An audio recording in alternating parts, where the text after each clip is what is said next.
Now,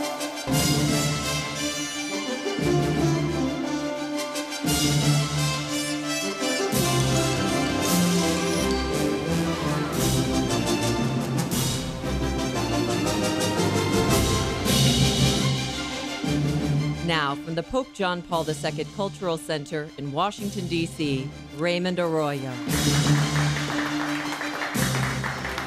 Welcome to The World Over Live. We've got a great show for you tonight. We're still recovering from that 5.8 magnitude earthquake that hit D.C. earlier this week. Though when I felt the tremor, I didn't even blink because I just assumed that Bill Donohue had come to town. And he had. Bill Donohue is here, the head of the Catholic League. He'll be joining us to talk about the decision in New York to bar clergy from the 9/11 memorial ceremony and to share his findings of his new report on the sex abuse victims group SNAP. And the newly appointed chairman of the Congressional Committee on China, New Jersey Congressman Chris Smith, is here to discuss the communist nation's one-child policy and curious comments made by Vice President Joe Biden about it earlier this week.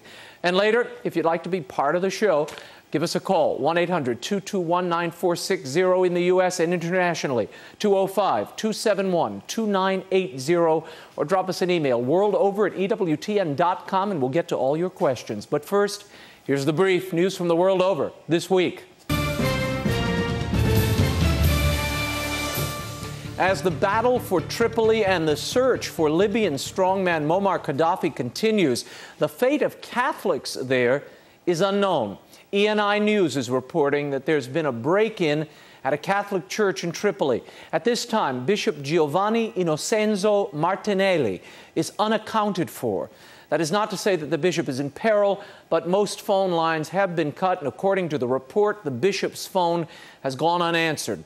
Bishop Martinelli, incidentally, has been an outspoken critic of the NATO bombing campaign from the very beginning. Also, Vatican-based Fides News reports that the Franciscan friars in Tripoli are barricaded in their convent, and their phone lines have been cut as well. And in China, more Catholics have been arrested. A number of priests, laymen, and a retired bishop loyal to the Holy See have been detained over their refusal to support a government-backed candidate for bishop. Multiple Catholic news organizations have reported that security officials rounded up faithful in the northwestern city of Tanshui over the weekend. They're being held separately and are required to attend political study sessions for 4 hours a day. This is an apparent attempt to persuade them to support the communist regime's local candidate to fill the bishop's seat, which has been vacant since 2004. An official with the government's Religious Affairs Bureau said the men were definitely not being detained, but merely taking part in a routine training session. More on China in the next segment. And newly minted GOP presidential frontrunner Governor Rick Perry of Texas this week pledged a sweeping pro-life, or signed rather, a sweeping pro-life pledge put forth by the Susan B. Anthony list. The pledge commits candidates to nominate appropriate judges, appoint pro-life members to key cabinet posts, advance legislation to end all taxpayer-funded abortions, and advocate and sign into law the protection of unborn children who are capable of feeling pain from abortion. 6 GOP candidates have signed the pledge. 4 have refused, including Herman Cain, John Huntsman, Gary Johnson, and Mitt Romney. Meanwhile, the latest GOP or Gallup survey shows GOP and GOP-leaning independent voters prefer Governor Perry as their presidential nominee. 29% of those polled supported Perry. Tied in second place, or with no preference, and Mitt Romney all scored 17%, followed by Congressman Ron Paul and Congresswoman Michelle Bachmann, who rounded out the poll with 13% and 10%, respectively. And the U.S. Bishops' Conference is now supporting targeted measures to help undocumented aliens. U.S. Bishops' Director of Migration Policy, Kevin Appleby, this week praised the Obama administration's for its recently implemented policy that would allow as many as 300,000 illegal immigrants currently facing deportation to stay in the U.S. On behalf of the bishops, Appleby told the Catholic News Agency, from the Church's perspective, this is a positive step. Under the new federal guidelines, immigration officials may suspend the deportation of immigrants who have violated civil immigration laws so long as they have not been convicted of a crime. Reprieves have recently and already commenced. And the U.S. Bishops' Conference is urging parish-level support of the Federal DREAM Act. The politically charged legislation would provide a path to citizenship for most illegal aliens who immigrated to the United States as minors and meet some educational or military requirements. The bill has failed to become law, although having been first introduced in 2001. The bishops have invited priests across the U.S. to, quote, plan a vigil or public event in support of the legislation, urging them to also incorporate petitions, prayers, and homilies into Sunday Mass in late September. And could the Society of St. Pius X be soon returning to full communion with Rome? Bishop Bernard Fallet, the head of the Traditionalist Society, has been summoned to the Vatican for a September meeting with Cardinal William Leveda, the prefect of the Congregation for the Doctrine of the Faith. Vatican reporter Andrea Tordinelli reports that the Holy See and the Splinter Group could be approaching an agreement to regularize its status. SSPX bishops were excommunicated in 1988 after illicitly consecrating 4 bishops of their own. But 2 years ago, Pope Benedict lifted the excommunications as a gesture of goodwill. Those bishops do, however, remain suspended from ministry. The Society has been obstinate in their objections to the Novus Ordo Mass and certain doctrinal aspects of Vatican II. Since 2009, the two sides have been discussing the Society's objections. Reports are, if the Society can come to a canonical agreement about their issues with Vatican II, the group could receive a regularized status similar to the ordinariates for disaffected Anglicans wishing to return to Rome. We'll keep you posted. And the practice of girl altar servers has ended at the Cathedral of Saints Simon and Jude in Phoenix. Father John Lankett said he implemented the policy in hopes of increasing vocations, that is, more priests and nuns. Girls will be offered the role of sacristan, preparing the church and the sanctuary before Mass. In a statement released by the diocese, Father Lankett's decision was made, apparently, in order to encourage young men and women to honor their God-given differentiation and complementarity, and to discern more clearly how such differentiation points to specific vocations in the church. He further told the Arizona Republic the connection between serving at the altar and the priesthood is historic. It is part of the differentiation between boys and girls as Christ established the priesthood by choosing men. Serving at the altar is a specifically priestly act, he said. And my new book with Laura Ingram, Of the I Zing, America's Cultural Decline from Muffin Tops to Body Shots, is in its 6th week on the New York Times top 10 list. This comic cultural intervention has spawned a whole zing movement. Now, we've been conducting our own little contest. Here is this week's winning zing from Janine Polsky. She writes, "The decline of culture is hitting Canada too. My family spent the day at Wonderland, a theme park outside Toronto. While walking over a bridge toward the next attraction, we saw a family sitting on the bench. The father was holding the baby, and the mother, well, she was applying her deodorant. Could she not find a washroom? Or at least some foliage?" If you have a zing of your own, a complaint about something you saw or experienced in the culture and hopefully confronted, send it to us at raymond@raymondarroyo.com. Put zing in the subject line. And if we like it, we'll send you a free copy of the book or audiobook. We'll sign it, too.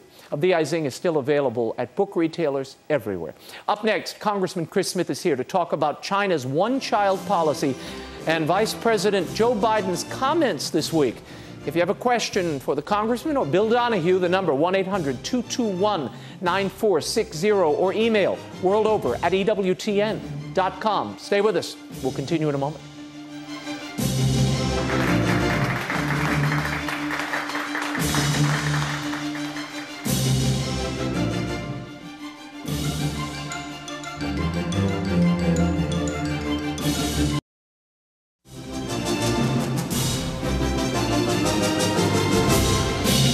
Now, once again, Raymond Arroyo. Welcome back to The World Over Live. Earlier this month, my first guest was appointed chairman of the Congressional Commission on China. For nearly 30 years, he's championed the human rights of the born and unborn in the House of Representatives. Would you welcome back to the program Congressman Chris Smith of New Jersey? Great to see you, Congressman. Thank you for being in here and coming in this week. I know it's been a busy one for you. Let's start, before we talk about the controversy of the week, tell me about China's one-child policy. Sure. This has been kicking around for a long time. And what are its effects? Well, since 1979, the communist government in China has put into place a one-child per couple policy. Brothers and sisters are illegal, and women are coerced into having abortions, into forced sterilizations, in mandatory IUD insertions. They even monitor the women's menstrual cycles to ensure that they are not pregnant without what they call a birth allowed certificate. It is the most cruel, invasive policy against women ever. It has resulted in hundreds of millions of forced abortions. They are now missing at least 100 million girls in China. You're only allowed one. There is a boy preference. So if the child in utero is discovered to be a girl, she's very often aborted because that's where all the economic benefits go. They stay with the male. And it has led to a gender disparity. By 2020, 40 million men will not be able to find wives because they have been exterminated by the state. And China has become a magnet for human trafficking. And I've written the laws on human trafficking, so I watch this very closely because the young girls don't exist. They've been killed. And the impact on the women, about 500 women per day commit suicide in China. And the UN, where have they been? Where has the administration been? They have been silent. They've been AWOL, and far too many policymakers have been. Well, these comments shed some light on where the administration stands on this one-child policy. This is Vice President Joe Biden. Earlier this week, he was speaking, bear in mind, on China's one-child policy while addressing college students in mainland China. Here's what he said. As I was talking with some of your leaders, you share a similar concern here in China. You have no safety net. Your policy has been one which I fully understand, I'm not second-guessing, of one child per family. The result being that you're in a position where one wage earner will be taking care of 4 retired people. Your thoughts on that? Was that an endorsement of the one-child policy? Without a doubt. It showed at least indifference. And again, it's not those students' policy. It's the policy of a dictatorship. It's the policy of family planning cadres working in concert with the UN Population Fund and other international organizations to impose this draconian policy, the likes of which we've never seen. At the Nuremberg War Crimes Tribunal, forced abortion was properly construed to be a crime against humanity when it was used by the Nazis against Polish women. It's being used pervasively throughout all of China. And our vice president, just like our Secretary of State Hillary Clinton, just like Obama, the president of the United States, look askance, and in his case, he says he fully understands it. If you understand it, I'm not Mr. Vice President, this. He's not second-guessing. He should be saying these are crimes against women. These are killing babies in the womb and hurting mothers on a scope and scale that is unprecedented in human history. How was this received by the Chinese officials? Oh, the accolades, I mean, they know that they have no reason to be concerned with the Obama administration that human rights will ever come up in a public or a meaningful way. Because of the economic pressure? In part, but also because of indifference. During the 8 years of the Clinton administration, the Clinton White House and the First Lady, Secretary of State Madeleine Albright, and all the rest turned a blind eye to forced abortion in China. They made an obligatory mention of it from time to time, but it was very carefully construed not to offend the Chinese. 8 long years of that. Bush, Reagan, Bush, all had very strong policies of defunding any organization that was complicit in those crimes. Now, we should say, 2 days after those comments were made, Vice President Biden's spokeswoman came forward and said, the Obama administration strongly opposes all aspects of China's coercive birth limitation policies, including forced abortion and sterilization. The vice president believes such practices are repugnant. Is that good enough for you? No. If that were true, and John Boehner, our speaker, put out a very strongly worded statement yesterday and again today, saying, and I would join in with him as well as everybody else who cares about human rights, if that's true, then defund the United Nations Population Fund, because it has had a hand-and-glove, arm-in-arm relationship with the Chinese population control Gestapo, and that's what they are. They tell women when and if they can have the one, and they forcibly abort the women who have a child in utero without explicit government permission. We have heard, I mean, firsthand reports from people like Steve Mosher and others, and human rights activists coming out of China, those who've survived.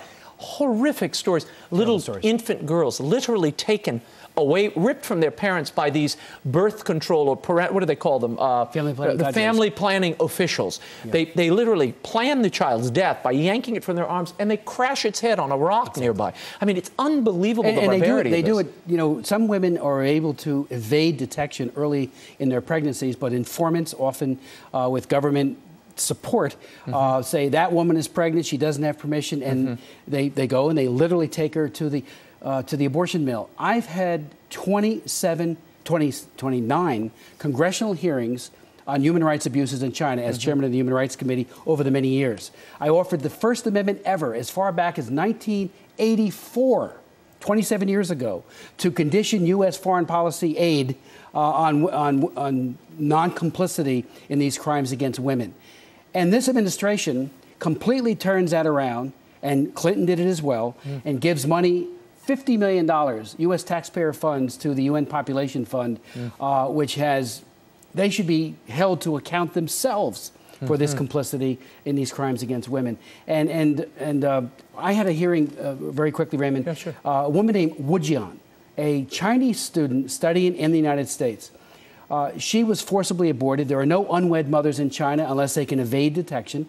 She was an unwed mother, and the family planning cadres found her. They hunted her down and then finally forcibly aborted her. They used all kinds of pressures on her family, including, and this is commonplace, they arrest family members and hold them until the woman comes forward and says, okay, I give up, no mas. Wow. And that's exactly what she did. And then she told to our committee the harrowing experience of having that child ripped out of her womb.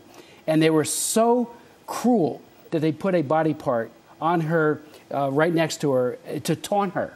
She broke down crying at the hearing. In the mid-1990s, I had a hearing with a woman named Mrs. Gao, who actually ran one of the programs in Fujian province. And she said, by day, I was a monster because I forcibly aborted women wholesale, and by night I was a wife and mother. And she broke down crying as to what she had done. You know, just following orders. We heard that during the Nazis. It's going on right now in China.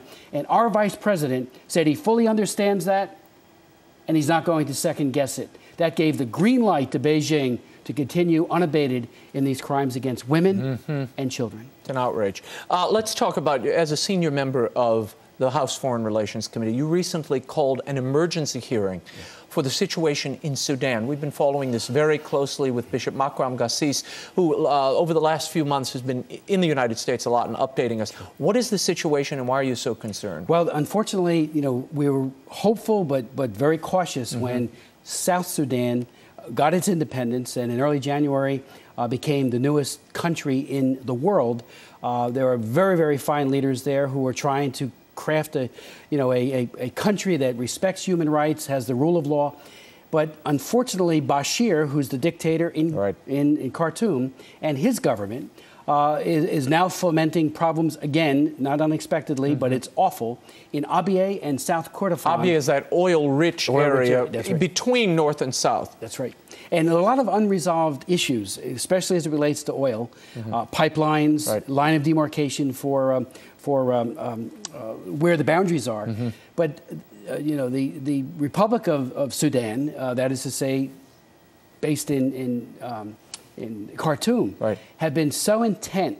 First, the war that they fomented years ago. Everybody knows about Darfur, but the war that preceded that killed 2 million people, displaced 4 million people, and it was about imposing Sharia law on South Sudan. How much of this violence we're seeing now is religiously motivated? Well, I think much of it's ethnic motivated. It's racist. Against the Nuba. Against the Nuba. The native people there in the mountains. And that is exactly what is happening. That's why we had the emergency hearing, because we had some individuals who have actually been there recently who gave firsthand accounts about how black Africans, the Nuba people, were being systematically exterminated, and that's almost like deja vu, because the early part of the war was all about that as well. And about 50% of those wonderful people have been exterminated in what can only be described as a genocide, and it's going on right now. Yeah, in that Abia area, a lot of those Nuba people in the Nuba Mountains, those are Christian. That's the Christian population. That's exactly right. And people forget the Sharia law in the South. What's going on right now?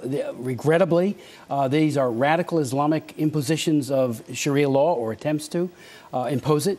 And you don't read about that enough, I don't think, in much of our media. I do believe, people of the book, we need to respect all religious faiths, but not when they impose it with a gun. And that's unfortunately what's happening. Here's a very quick question for you before we go. What's your opinion of the new House-Senate Supercommittee of 12 with the president casting any tie-breaking votes? Specifically, do you agree with the analysis that by muzzling the rest of the Congress and Senate, it's unconstitutional? This is the Debt Commission. Well, the good thing is, if the group, and we have picked very fine people to be on, at least on the Republican side, if they don't come up with $1.2 trillion worth of deficit reduction over 10 years, the cuts are automatic. A process known as sequestration kicks in. It goes back to Graham-Rudman years ago during the Reagan administration, when we said, if we can't come to a conclusion as to what to do, those cuts will be automatic. So I do think we're going to see a down payment on deficit reduction. Unfortunately, this administration, when it's done, will have increased by $5 trillion the national debt. It's more than any, it's not even close to any other administration, including the Clinton administration. To wrap up and return to China, one quick moment. We're talking here about 400 million lives that the government, by its own admission, says these births were prevented because of this plan. That's right. It was only supposed to stay in place for 30 years. In September, it'll be 31 years. That's right. Is there any pressure? Is there anyone concerned about this from the administration, or besides yourself at the Capitol? There's a very low level of lip service, so in my opinion, they can say they raised it, but I'm not sure it's ever raised in any real way. And the proof of the pudding is that we're funding organizations that are aiding and abetting it, like the UN Population Fund. And under the Bush administration, we cut that funding. And unfortunately, the apologists in Europe and the United States and elsewhere, were saying, "Oh, but they need to do this. It's it's voluntary." There's nothing voluntary about the one-child per couple policy. It is nothing but coercion, and it ruins the lives of women, and it destroys families and babies. It's barbaric. Barbaric. Congressman Chris Smith, thank you so much for being here. We'll be in touch in the coming days. Up next, Bill Donohue of the Catholic League is in studio. Why is Mayor Bloomberg of New York forbidding clergy from the 9/11 ceremonies? We'll tell you when the World Over Live continues. Stay right there.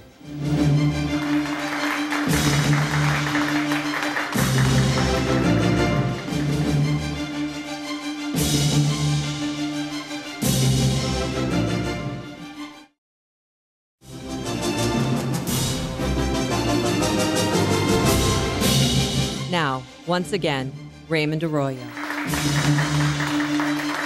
My next guest almost needs no introduction. He is the president of the Catholic League and a tireless defender of religious freedom, particularly for Catholics here in the United States. He's released a report on the recent conference held by SNAP, Survivors Network of Those Abused by Priests. What he found is disturbing. Here to discuss those findings and some news of the week is Dr. William Donohue. Thanks for being here, Bill. Thank you. Congratulations on your 15th anniversary. Well, coming up. I tell you, it feels like 2 years, but 15 has gone by. Let's start with Mayor Bloomberg in your beloved city of New York. He is saying there's no room for clergy at the 9/11 ceremony, the 10th anniversary coming up. What is driving this is absolutely outrageous. It's insulting. And there's one good thing for our side is that we have 3 weeks to turn this around.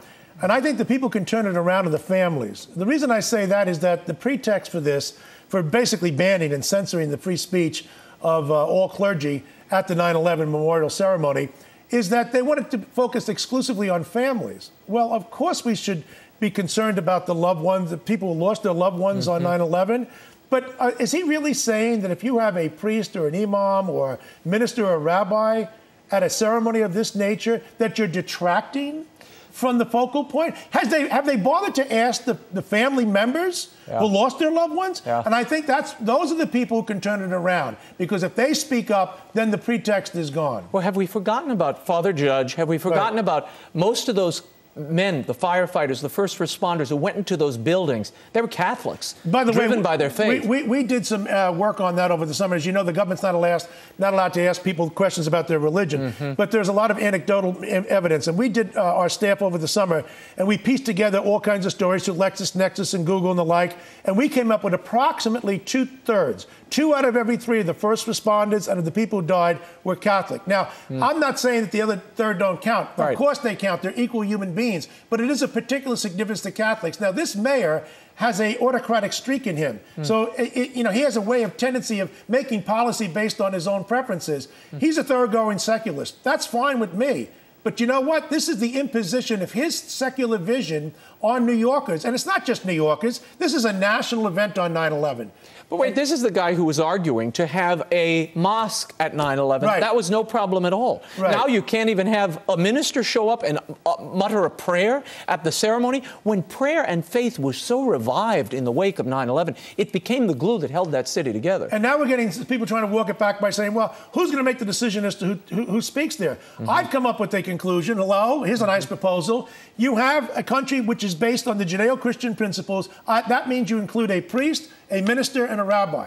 People say, well, what about all the other religions? I would say that out of goodwill to Muslims, to let them know that we're not blaming all Muslims for what happened on that fateful day, we invite an imam. Now, I think most reasonable people would say, you know what? Give them a brief, short statement, 2 minutes if you want to limit it to it, that's okay. But to censor the voice of people who are the clergy and only to allow secularists to speak sends a message which I think is untoward at best and outrageous at worst. If you have a question for Bill Donohue, 1-800-221-9460, or internationally, 205-271-2980, or drop us an email, worldover@ewtn.com.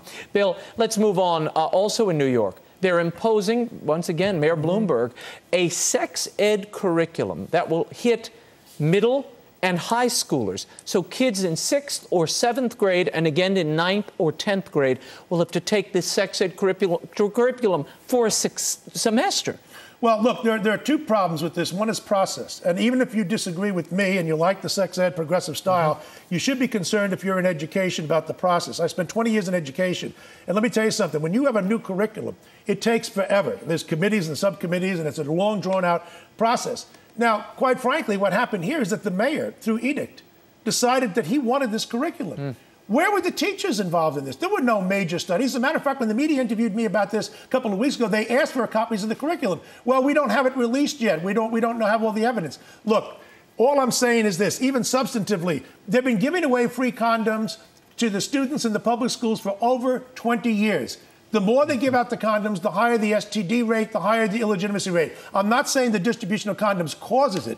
What I'm saying is that it doesn't do any good, that's for certain. And maybe you should try a different approach. People say to me, oh, you're against sex education. I'm in favor of sex education. Here's what I would do. I would choose, the model would be smoking. You know what we'd say to the kids in the public schools? This is the guy's lungs. He smokes, okay? This is what will happen to you. This is what will happen to your life expectancy. We'd let them real-life cues. They see the consequences of the behavior. Absolutely. I would say if you have a child out of wedlock and you're 15, you're likely, A, to abort the child if you don't take it to term.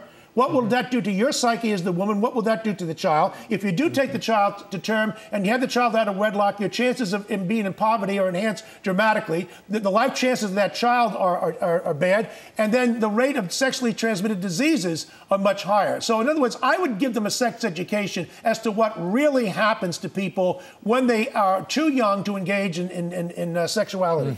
But they're not going to do that. All they do is give out condoms. Mayor Bloomberg has given out tens of millions. I'm not saying hundreds of millions, tens of millions of free condoms in New York City, and every year the STD rate goes up. I mean, they just won't connect the dots. They won't connect the dots. And the Archdiocese is asking for parents to basically fight against this policy. Well, you mean they can allow you to opt out? I mean, whoever elected these people to opt? Well, they can only opt out. They can only opt out of the birth control talk, not the whole course. Yeah, exactly. It's part of the curriculum required in the public schools. I mean, you know, moral education is what we need in the schools, but they don't want to talk about that. Well, we're going to solve everything through science and technology, new gadgets and pills, and I mean, we've already seen the record on this. I wanted to quickly, before we get to the SNAP report, because it is loaded. Rick Perry is moving forward report as the leader of the pack in the GOP. He got into a little snafu in early August. He had a prayer rally, and Pastor John Hagee was there. You, of course, knew Hagee. In the past, you called him out as an anti-Catholic bigot.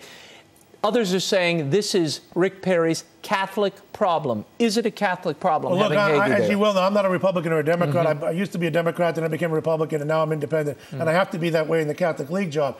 Quite frankly, I did have a problem with Pastor Hagee and the comments that he had made in books and over the years and speeches that he'd made. And I contacted him several times and never got an answer. So when John McCain, who's a good man, basically accepted his endorsement 4 years ago, I raised some serious questions. At that point, Dale Hudson, who's out of Texas, who's a Baptist, became a Catholic. He tried to become a broker and said, listen, I want to bring you two guys together. Hagee, at that point, began to read certain things about the Catholic Church, which he's unaware of, and the Catholic role in fighting the Holocaust and Pope Pius XII, which he was totally unaware of. He came into my office and he apologized. Now, people say, is it real? I am a Catholic. My religion teaches that when someone asks for forgiveness, it's given. No questions asked. Obviously, if I thought the person was just pulling my leg, that'd be different. But I'm telling you, the man seemed genuine and sincere. It's over. My religion teaches forgiveness. He apologized. It was a statement of regret. He invited me, Pastor Hagee, with 7,000 people to a dinner in Washington, D.C. a couple of years ago. All evangelicals and Jews. Is Christians United for Israel. He does a great job with the Jewish population in Israel. And I was one amongst the few Catholics that gave me a standing ovation. So, listen, I think Pastor Hagee has certainly turned the corner, and people ought to drop it. You want to be against Perry, go against him on issues. Don't try to get him on this. And by the way, one other thing. You know what bothers me? The Nation magazine is notoriously anti-Catholic. They had Paul Blanchard, one of the biggest bigots in the 20th century, with his book about American power after World War II. They were exercised about the past statements of Pastor Hagee being anti-Catholic. They've contributed to anti-Catholicism. Since when did they have this epiphany, this great revelation that anti-Catholicism is a form of bigotry they can't stand? So I can't stand the phony baloney people. Where were you on all the other issues when Catholics are being beaten up on a regular basis? So there's a lot of hypocrisy on this. Let's talk about this new report. You recently issued this. It's called Snap Exposed, Unmasking the Survivors Network of Those Abused by Priests. Here's my question. SNAP bills itself as the largest and oldest, most active support group for women and men wounded by religious leaders. What's wrong with that bill? First of all, it's a lie. And the John Jay study people, the researchers in New York City who did a report on this, also gave them credit by saying they're concerned about all victims. Right. It's not true. First of all, just look on their website. You don't have to take my viewpoint on it. It's almost all about priests. At this conference that took place in July in here in Washington. City, right, in the Washington, D.C. area, I knew this was coming up. It was open to the public. I had a couple of trusted friends of mine who are very good sources, and I asked them to go and report back to me. What I got back as a report, then I worked it over again with some of my own personal interactions with some of these lawyers and these other people, and released the report on Monday of this week, sent it out to every bishop of the United States, and flooded the media with this. What we found is this. This is not a group of people. They may have started out with benign motives, right, and I think they've evolved into something else. These are not a group of people who say, listen, if you've been wounded, you've had a problem with a priest or whatever, we want to reach out to you. That's a nice idea. But quite frankly, what was said over and over and over again, July 8th through 10, was the Catholic Church is an evil institution. The Pope is orchestrating this from the top. He knows exactly what's going on. Who are these people? Who is attending this thing? Basically about 110 to 130 people, all lily white, all ready for senior citizen or assisted living in the homes, is what these people are. And they are people who have an animus against the Catholic Church. You got lawyers like Jeffrey Anderson, who's made hundreds of millions off of suing the Catholic Church, make $600 million off of suing the Archdiocese of Los Angeles alone. This guy claims that his daughter, a long time ago, was abused by an ex-priest therapist. Now, he doesn't go after therapists. He doesn't go after psychiatrists. He just goes after the Catholic Church, okay? Now, he is the one, in turn, who funds SNAP. In other words, the lawyers who sued the Catholic Church greased this so-called professional victims group so that they can then contact the New York Times and all the other stations and newspapers and media outlets and say, we've got a problem here. And what evidence do you have that they have that kind of symbiotic relationship? Here's the most defining evidence, which wasn't even in the report itself. Right after the Obamacare passed in the House and the Senate, and he signed the legislation, there was a news cycle void. The New York Times held on to a story out of Wisconsin in the 1950s. We're the only one they cherry pick. They go back 50 and 60 years looking for dirt in the Catholic Church. Not with any other religion or the secular institutions like the Boy Scouts or the public school teachers. My God, you have a lot to chew on there. They go back and they find that this one priest who apparently was a bad egg. Okay, fine. I'm not going to justify any priest who would dare put his hands on a minor. But this was all coordinated. How do I know that? Because the New York Times had all the story given to them by Jeffrey Anderson to run as soon as the Obamacare thing had been passed, and Snap was over in Rome, outside the gates of the Vatican, so they could be on television. Now, they weren't over there for a pasta special, all right? They were over there because this thing was a setup that's incestuous. They know exactly what they're doing. One hand feeds the other. And you got these groups there like no papal blessing. They weren't there for that. No, believe me, I know what these people are there for. And the whole idea is to weaken the moral voice of the Catholic Church. And it's groups like Bishop Accountability. It's one word, bishopaccountability.org. Now, they're associated with SNAP. Absolutely. Tell us who they are. Well, if you read the New York Times, they're an archival group, a bunch of librarians who sit around. Pursuing bishops who are out what of line. What they do is they list everybody who's ever been making an accusation against them, no matter how thin the evidence. And when the priest is found innocent, they leave his name up there. But beyond that, at this meeting, the head of it, Terence McKiernan, came out and said that we got to take this guy down, meaning Archbishop Donohue. Right. He said, quoted in your report, we have to find a way to stick it to this guy. Right, yeah. And meaning Dolan. What's his animus toward Archbishop Dolan? Well, because he says, well, Dolan's in it because he wants to climb the ladder. Well, hello, he is the Pope of America, is he not? He's the Archbishop of New York, the most prestigious diocese in America, and he's also the president of the United States Conference of Catholic Bishops. I guess you can't get much higher, and hello, let these people, let them find that out. Look, Dolan's not in this for any other reason because he's a good man, and he is angry because I've spoken to him subsequent to this. Name the names. He says that he's hiding 55 predator priest names. Name the names. I've been after these people. I've been pointing at them. Where are Anderson? Do they want to debate me? Do they want to put out a statement about this? We are very specific. I don't shoot from the hip. I've got facts. I've got specific quotes about these people and what they're saying about our church. And they're out there to blacken the name of the Catholic Church under the guise that we're concerned about victims. Let me tell you. So the charge you're making, just so I can be clear on this, the charge you're making is that these people are using some cases, true cases of sex abuse, some fabricated, to further an agenda. Basically, to pull down, to besmirch the name of the Catholic Church. Is that what you're saying? Absolutely. And now look, they're not all in it for the money. Yeah. I mean, Anderson's not in it for the money. He's worth hundreds of millions. What about this Mitchell Garbandian? The clients are in it for the money. Tell me about Mitchell Garbandian. He's another big lawyer. Yeah, he's out of Boston. He tried to get a Father Murphy twice.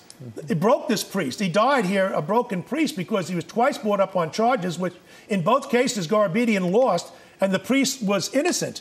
I called him up about a month ago, and I did very New York Irish style. I said, I want to know about this. Do you feel a sense of remorse? You tried to break this priest? He started screaming and yelling and went irrational, crazy about this, and we're going to get the Catholic Church, and we know what it's all about. Look, they're so phony that the media themselves should be concerned. Snap says, for example, what you do is, if you want to be on our side, you hold a press conference outside the Chancery office. That way, when the press are done, they go in and they talk to the PR man for the bishop. Yeah, let's talk about this. This was actually a workshop that David Clohessy, who's an outspoken spokesman for the group, held with me, and it's to acquaint people with ways of dealing with the media. One of the things he said, display holy childhood photos. Tell us about this. Yes, in other words, if we want to play on people's sympathies. They say, be sad, not mad. Use terms like suicide. Use pictures of children in their Holy Communion outfits. And if you don't have any, we'll supply some of them for you. In other words, it's an emotional manipulation of the public using the media, sometimes willingly, maybe sometimes unwillingly, to get their point across. Now, look, there were two scandals here that we're talking about. The first scandal came out in 2002, the epicenter being Boston, and that was driven by internal factors within the Catholic Church, largely by homosexuality. As we now know, it's not pedophilia, okay? I guess I'll be the last guy in the world left to tell the truth about that question. But then the second scandal is the media cherry-picking off of this. Snap in these organizations, once the church reformed itself, basically had two choices. Either fold up the tent and go home because they're averaging 6 to 7 cases of credible accusations against priests, over 40,000 priests in this country in the last 10 years. That's what's been happening. The scandal is long over. It happened between the mid-'60s and mid-'80s. So you can either fold up the tents and say, well, we helped the Catholic Church reform itself, or you can get even more radical. When you have ordained Dominican priests like Tom Doyle there saying that the Catholic Church was not founded by Christ, it was founded by Constantine, that there's evil and money and greed in the Catholic Church, when you have psychiatrists making baseless kinds of accusations. I mean, it's amazing to me that just 2 weeks ago, a Ukrainian priest out in Hawaii was found innocent after a very quick jury verdict was made because the woman had suspect problems herself. SNAP puts out a statement saying our heart goes out, our heart aches for the woman who made the accusation against the priest who was found innocent. My point is simply this. You know, I've written several books on the ACLU, and they're nowhere to be found on this, of course. Yep. Everybody in this country, priest, plumber, whoever you are, is entitled to due process. You are presumed innocent until proven guilty. In the mind of SNAP, and this is the most damning thing I can say about them, they presume that a priest is guilty, and even if he's found innocent, they and Bishop Accountability want to leave his name up there because they're going to try and get you in the court of public opinion. This is about trying to weaken the moral authority of the Catholic Church, making money for some of the other people. They're going back 50 and 60 years. They want to break the statute of limitations, which is in there for legitimate due process reasons, so they can get these guys. Listen, there are people who are sitting in prison right now. Father Gordon McRae, M-A-C, capital R-A-E. Go and look at his website, thesestonewalls.com, thesestonewalls.com. Read about what happened to him. Take a look at that process. Make up your own mind if you think that what Father McRae has gone through, sitting in prison since 1994, turned down a plea bargain, 67 years, with some trumped-up things and some really specious things that have happened. There's a whole lot of injustice here about the priest. And look, if a priest is guilty, like I say... Well, that's it. You know, you're opening up yourself to criticism. Because some people are saying, oh, Bill is defending priests who engage in pedophilia. That is not what you're talking about, As a matter of fact, when this whole story broke in 2002, the New York Times ran a Sunday story, had a picture of me with correctly identifying what I had said. I will not defend the indefensible. No one will ever be able to demonstrate one iota of evidence that I have ever defended a priest who's guilty of any kind of heinous act. I do not defend offensive priests, molesting priests. What I'm simply saying is this. When they're going back 50 and 60 years, trying to find out a boundary issue violation, such as a priest kissing a 10-year-old girl on the forehead, bringing him up on accusations, when you have priests in Philadelphia who are now sitting in the docket because a child saw a priest in a playground and screamed, hey, pedophile. A woman heard the child scream pedophile at the priest, dropped a dime on the priest. The police came, 911, picked up the priest, and he's sitting there now. I mean, what I'm saying is this. Punish the guilty. Fine. But you have to assume, though, like everybody else, that when a charge is made against you, that you're innocent. Look, Ray, I had a woman reporter sit across from my desk as close as I am to you right now, a couple of years ago, and she said, well, I think it's wrong. If you find out that there's an accusation against the priest, they should immediately call the police, and they should put up that person's name up on the website of the parish and the like. I said, fine. I said, let me ask you a question. I said, what's your boss's name? She said, why? I said, I'm going to give him a call right now. She said, what are you going to do? I said, I'm going to tell him that you're sexually harassing me in my office. I'm going to make this accusation, and I want to make sure then we call 911, and we have your name up on the website of your television station. She said, I got the point. I got the point. All right? Look, most priests are good guys. There's rotten apples in every group. We have no more rotten apples, certainly, that exist in the clergy of any other religion. If you want to know where the real sex stuff is going on today, why don't the New York Times and the others look at what happened in Baltimore just last week? A group called B4U, the 4 is numeric, B4U-ACT, had a group of mental health experts, psychiatrists, who were there for one purpose, to normalize pedophilia. They think that pedophiles are being stigmatized. They're talking about the guilty ones. They're talking about people who are child rapists. They want to get pedophilia stricken from the Diagnostic and Statistical Manual of the American Psychiatric Association so that it's no longer considered a mental illness. Or a stigma. Or a stigma. So somebody says, you mean, do I need help? Well, only if you may want to get it, but you should not be required to have health because you are a minor attracted person. Let me say that again, people. I didn't make this up. What these psychiatrists are saying, and there's more than just one of them, there's a whole bunch of them at this group, B4U-ACT, they are calling pedophiles, child molesters, and people who have those tendencies, even if they haven't done the act. What they're saying, they are minor attracted persons. This is Orwellian doublespeak. This is sanitization of the language to justify pedophilia. Now, why are all these people who are concerned about a priest who gives a girl a kiss on the head, a boundary issue of 50, 60 years ago, where are they with all the professionals who are out there lobbying on behalf of pedophiles, the pedophile-friendly psychiatrists? Nobody in the media covered this event. It was a week ago, yesterday, in Baltimore. Nobody in the media covered the event. And one of these guys was actually a consultant to the Bishop's Conference Fred at one Berlin time. out of Johns Hopkins. It's unbelievable. I mean, they're the ones that people have to raise the questions about. You won't find me defending any bad apple priest. If a priest would dare put his hands on somebody, I'll come down on him quicker. Matter of fact, I would have been a lot tougher than the bishops. You know what their biggest mistake was? Listening to these psychiatrists who told them, we can fix Father Joe. Don't worry about it. We can fix Father Joe. They couldn't fix him. Why don't you just admit it's outside your level of competence? We're not saying you're stupid. We're simply saying you don't have the ability to fix some of these people. They're not fixable. So you treat them in a way which is appropriate. And I'm not saying you throw them out in the street, but you give them the help that they need. What you don't do is say, oh, Father Joe's been fixed. Now we're going to bring him back, and now you can send him someplace else. Do the psychiatrists ever blame themselves for this? How come they get away with bloody murder? And the lawyers? Getting back to your report on SNAP, why did you release this report, and what do you hope people will take away from this? I mean, are you calling them to some action? Well, here's why I wrote it. I have seen anecdotal evidence over the years that this group has turned left and become extremely radical and extremist in their views, and they have an animus against the Catholic Church. I needed some hard evidence. It wasn't good to get little bits here and there. I'm a social scientist by training, a sociologist, and I wanted to get some good evidence. I read about this in the spring. They had a meeting open to the public, pay for it. We did everything right by the book. I had some trusted sources. I asked them to go and then report back to me and give me a bullet kind of presentation as to what was said. Give me the exact quotes, picking up the literature and everything else. Because my purpose was this. I wanted to unmask them. They're a fraud.